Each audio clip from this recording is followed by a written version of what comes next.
Hello friends, how are you. Hope आप सभी लोग अच्छे होंगे। थोड़ा सा लंबे ड्यूरेशन के बाद मैं वापस से अपने वीडियोस अब अपलोड कर रहा हूँ, जिनके थ्रू आप पीएससी एग्जामिनेशंस की प्रिपरेशन करेंगे। तो आज का जो हमारा वीडियो लेक्चर्स का सैंपल रहेगा, या आज का हमारा जो वीडियो लेक्चर रहेगा, वो इंडियन हिस्ट्री से रिलेटेड रहेगा। अब मैं आपको ये बताऊं, मैंने आपको बताया था कि प्रीलिम्स के पेपर में दो सेक्शंस होते हैं। जनरल स्टडीज का एक सेक्शन होता है और एक सेक्शन होता है सीसैट का। जनरल स्टडीज के सेक्शन में दो स्लॉट्स में पेपर आते हैं। एक छत्तीसगढ़ जनरल स्टडीज आता है, एक इंडिया जीएस से रिलेटेड आता है। आज हम इंडिया जीएस के एक सब्जेक्ट का ओपनिंग कर रहे हैं। मैंने आज जो वीडियो लेक्चर फॉर्म किया वो हिस्ट्री के लिए फॉर्म किया है। इवोल्यूशन ऑफ हिस्ट्री से अपन स्टार्ट करेंगे, जिसमें मानव का विकास क्रम कैसा रहा। फिर उसके बाद ये जो लेक्चर्स है, ये जो सीरीज है, 2 या 3 स्लॉट्स में कंप्लीट होगी, या दो या तीन वीडियोस में कंप्लीट होगी। तो इस सीरीज को आप कंटिन्यू वीडियो बाय वीडियो देखेंगे तो आपको ज्यादा अच्छे से समझ में आएगा। तो आज टॉपिक स्टार्ट करने से पहले मैं आपको बता दूं कि कुछ सीसैट की भी शुरुआत करने के लिए कुछ स्टूडेंट्स बोल रहे हैं। तो पहले मैं आपको ये बता दूं कि मे बी शायद सीसैट क्वालिफाइंग भी हो सकता है। इस चीज को ध्यान में रखते हुए हम, और प्रीलिम्स का जब पेपर की डेट आ जाएगी, हम उस समय सीसैट की टेस्ट सीरीज, सीसैट की सीरीज को स्टार्ट करेंगे, जिसमें हम टेस्ट भी रखेंगे कुछ। तो वो ज्यादा बेनिफिशियल रहेगा। अभी हम जनरल स्टडीज से फोकस करें। और याद रखिएगा, मेरे यूट्यूब चैनल में जो आप इंडिया जीएस से रिलेटेड कोई भी चीजें जब आप पढ़ेंगे तो आप उसको ये कंसिडर करके चलिएगा कि वो प्री कम मेंस तैयारी है आपकी। यानी कि प्रीलिम्स में जितना यूजफुल रहेगा उससे कहीं ज्यादा यूजफुल वो मेंस के लिए रहेगा। क्योंकि मैं यहाँ पे आपको डिस्क्रिप्टिव नोट्स भी आपको शायद इस यूट्यूब चैनल के माध्यम से बताने की कोशिश करूंगा। तो अभी आपको सब सिर्फ ये ध्यान में रखना है कि इंडियन हिस्ट्री पढ़ते समय एक सीक्वेंस होता है। मैंने कुछ फॉल्ट्स देखे हैं, कुछ स्टूडेंट जब स्टडी करते हैं हिस्ट्री तो डायरेक्ट वो स्टडी करने लगते हैं कि हिस्ट्री क्या है, कैसे है, किस तरह से आगे मूव हुई। बट थोड़ी सी मैं प्रॉब्लम बता दूं, हिस्ट्री को पढ़ते हुए मैं आपको थोड़ा सा एक्सपीरियंस बता दूं। हिस्ट्री की जो आप लिखा रहता है हिस्ट्री में, वो अलग अलग बुक्स में आपको अलग अलग कंटेंट जानने को मिलता है। आप हमेशा एक चीज याद रखिएगा, इतिहास हमेशा विजेताओं द्वारा लिखा जाता है, जिसकी वजह से वो कितना सही है या कितना गलत है ये आप जस्टिफाई नहीं कर सकते हैं। ओनली दो चीजों के बेसिस पे हम जनरली स्टडी करते हैं। एक पुरातात्विक स्रोत होते हैं, एक साहित्यिक स्रोत होते हैं, यानी कि आर्कियोलॉजिकल एविडेंस के बेसिस पे, और दूसरा लिटरेचर एविडेंस के बेसिस पे हम स्टडी करते हैं। और आज हम लोग इतने स्टडी करते हुए आए हैं। तो एक चीज और कि हिस्ट्री में यदि आप इंडियन हिस्ट्री के बारे में आप स्टडी करते हैं तो इंडिया के प्रोस्पेक्टिव में जब आप सोचते हैं, या इंडियन बुक या एनसीईआरटी या फिर नॉर्मल इंडियन टेक्स्ट बुक पढ़ते हैं, तो आपको इंडियन फेवर में सपोर्ट करती हुई हिस्ट्री आपको दिखेगी। बट इन केस ऑफ यदि आप पाकिस्तान की किसी टेक्स्ट बुक को पढ़ते हैं या आप ब्रिटिश टेक्स्ट बुक को पढ़ते हैं, तो आपको उसका नजरिया या उसका दृष्टिकोण अलग मिलेगा। तो हमें जो आंसर राइटिंग करना, हमारे कंट्री के लेवल पे या न्यूट्रल लेवल पे आंसर राइटिंग करना, जो हमको मेंस में ज्यादा मार्क्स दिलाएगी। और हमें यहाँ पे जो भी इंडिया जीएस की हम जो भी प्रिपरेशन करेंगे वो प्री कम मेंस करने की कोशिश करेंगे। हम थोड़ा सा ब्रॉड करेंगे अपनी चीजों को, क्योंकि छत्तीसगढ़ जीएस में फैक्ट्स की वैल्यू रहती है। बट इंडिया जीएस को आप अच्छे तरीके से समझ तभी सकते हैं जब आप फैक्ट्स प्लस एनालिसिस करें। हम 3 चीजों को याद रखेंगे, हमेशा 3 चीजें काम आती हैं। पहला हो गया फैक्ट्स, दूसरा हो गया कंसेप्ट, और तीसरा हो गया स्टोरीज। फैक्ट, कंसेप्ट, स्टोरीज, इन तीनों के यूनियन से ही हमारी स्टडी अच्छी हो सकती है। तो हम आज स्टार्ट करते हैं। आज हमारा जो पहला टॉपिक है उसमें हम सबसे पहले आज समझें कि हम हिस्ट्री की स्टार्टिंग कैसे करेंगे, हिस्ट्री कैसे स्टार्ट करेंगे। तो मैंने कुछ चीजें तैयार की हैं जो आपको बहुत बेनिफिशियल रहेंगी। उस क्रम में आप चीजों को पढ़िएगा तो शायद आपको अंडरस्टैंडिंग भी अच्छी डेवलप हो। तो आज जो स्टार्ट हो रहा है, आज है start India GS. India GS, India GS में मैं स्टार्ट कर रहा हूं आज हिस्ट्री सेक्शन, इतिहास।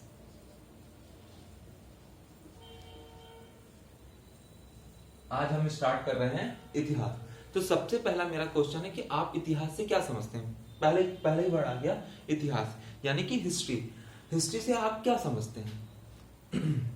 तो इस हिस्ट्री जो है 2 वर्ड के कॉम्बिनेशन से मिलकर बना हुआ है। एक्चुअली में ये इति प्लस हा प्लस शा, ये 3 वर्ड से मिलके बना हुआ है। इसका सामान्य जो अर्थ होता है एक निश्चित रूप से हुआ, एक निश्चित रूप से हुआ, या ऐसा निश्चित रूप से हुआ। अलग अलग इतिहासकार या अलग अलग साहित्यकार अलग अलग हिस्ट्री के डेफिनेशंस देते हैं। तो मैं आपको एक डेफिनेशन, जो मैं आपको ये डेफिनेशन मैंने आपको हिंदी में दे दी, इतिहास एक ऐसा निश्चित रूप से हुआ, इसका अर्थ होता है सामान्य।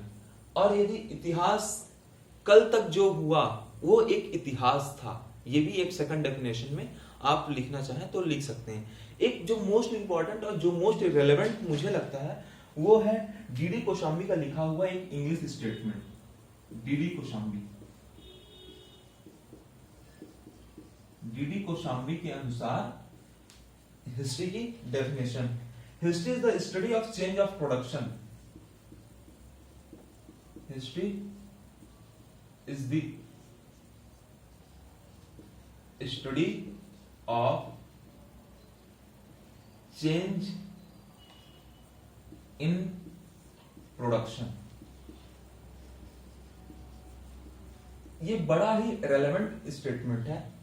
इसको ये थोड़ा सा सुनने में भी अजीब लगता है, ये कैसे है, इस चीज को मैं थोड़ा सा डिफाइन करता हूँ। History is the study of change in production.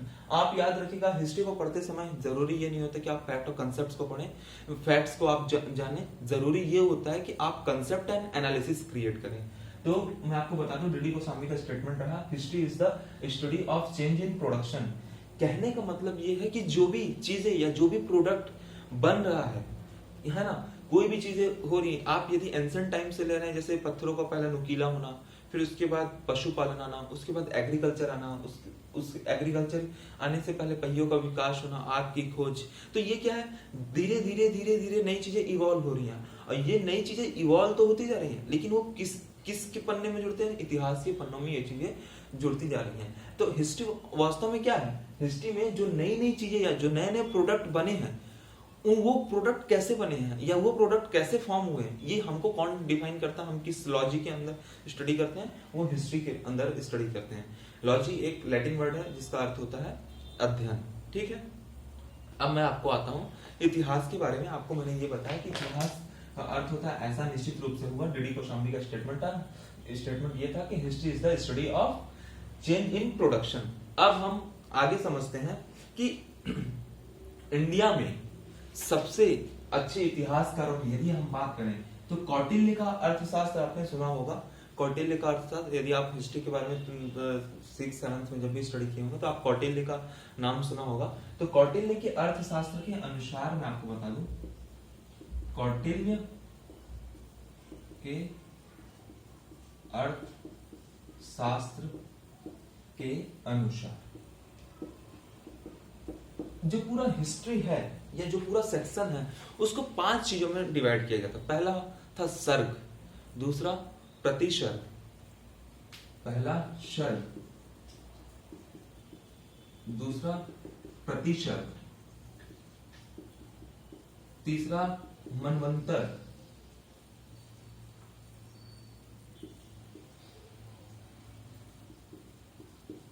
चौथा वंश और 5वां वंशानुचरित।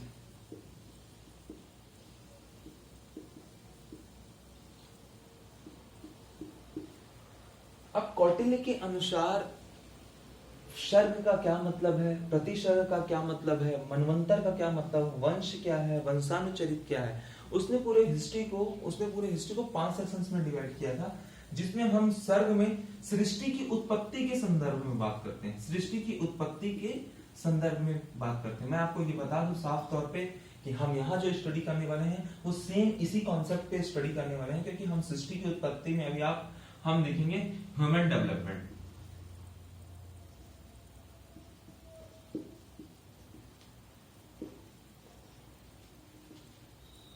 मानव विकास।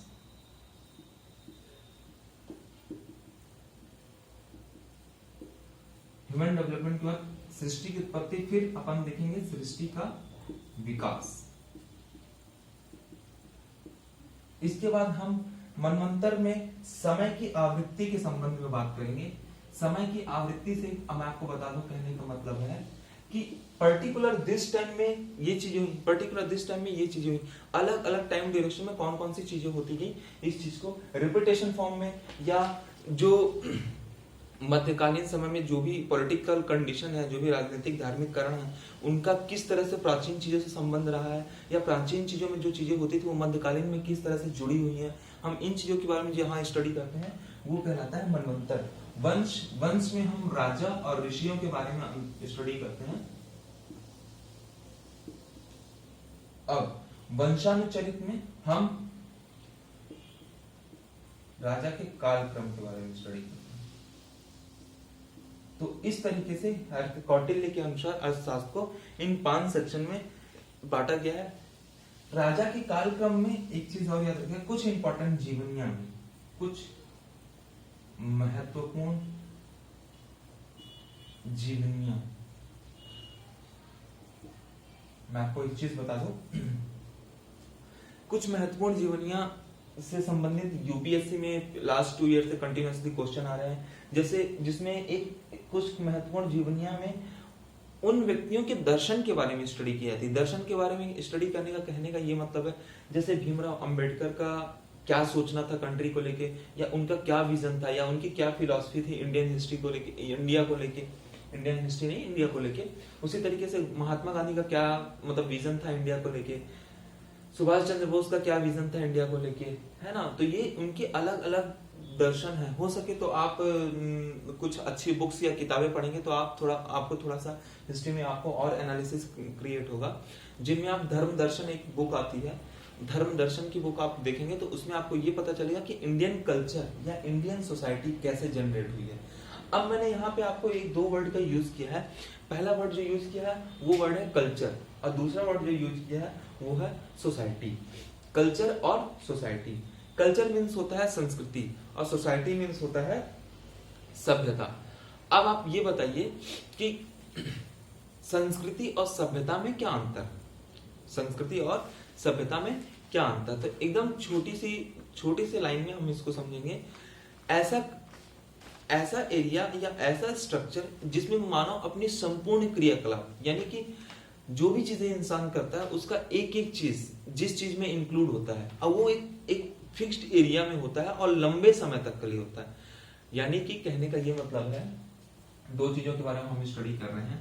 पहला है सभ्यता और दूसरा है संस्कृति। हम स्टडी कर रहे हैं संस्कृति के बारे में। एक पर्टिकुलर फिक्स निश्चित क्षेत्र जो कि थोड़ा बृहद है में मनुष्य अपनी जो क्रियाकलाप करता है, मनुष्य जो अपनी क्रियाकलाप करता है, उन सभी चीजों का समुच्चय उस पर्टिकुलर भौगोलिक क्षेत्र के लिए संस्कृति कहलाता है। ठीक, समझ में है आपको संस्कृति का मतलब? सिविलाइजेशन का मतलब, सिविलाइजेशन मतलब सभ्यता। एक्चुअली में सिविलाइजेशन या सभ्यता के अंतर्गत हम मनुष्य की सिर्फ भौतिक क्रियाकलापों के बारे में स्टडी करते हैं या भौतिक क्रियाकलापों के बारे में अध्ययन करते हैं। अर्थात कहने का मतलब यह है कि संस्कृति एक बृहद स्तर है और सभ्यता एक लघु स्तर है। सभ्यता जो होती है वो एक स्टैंडर्डाइजेशन को शो करती है। एक्चुअली में जो सभ्यता है वो एक विकासशील चीजों को शो करती है, विकसित चीजों को शो करती है ना। और जबकि संस्कृति में तीनों विकासशील, विकसित और अल्प विकसित और गरीब, इन सभी चीजों के कैटेगरीज के लोग आते हैं। एडॉप्शन को शो करता है, अडॉप्ट करके एक अच्छी चीज को डेवलप करना सिविलाइजेशन कहलाता है। जबकि कल्चर जो है, कल्चर में सभी तरह की चीजें इंक्लूड होती हैं। तो मैंने आपको भी इस सेक्शन में आपको ये बताया कि हिस्ट्री क्या होता है। ऐसा निश्चित रूप से हुआ टडी क्वेश्चन भी, history is the study of change in production. Kautilya के अर्थशास्त्र के अनुसार 5 सेक्शंस में डिवाइड किया गया। सर्ग प्रतिशत, मनवंतर, वंश वंशानुचरित, सृष्टि की उत्पत्ति, सृष्टि का विकास, समय की आवृत्ति, राजा प्लस ऋषि, राजा के कालक्रम के बारे में स्टडी करना और कुछ महत्वपूर्ण जीवनियों के बारे में स्टडी करना। अब मैं आपको बताऊं सभ्यता और संस्कृति के बारे में हमने स्टडी कर रहे थे। लघु स्तर पे जो सभ्यता होती है वो लघु स्तर पे होती है, वहीं पे जो संस्कृति होती है वो बृहद स्तर पर होती है। अब हम आगे इस चीज को कंटिन्यू करते हैं। तो आगे कंटिन्यू करने से पहले मैं आपको बता दूं कि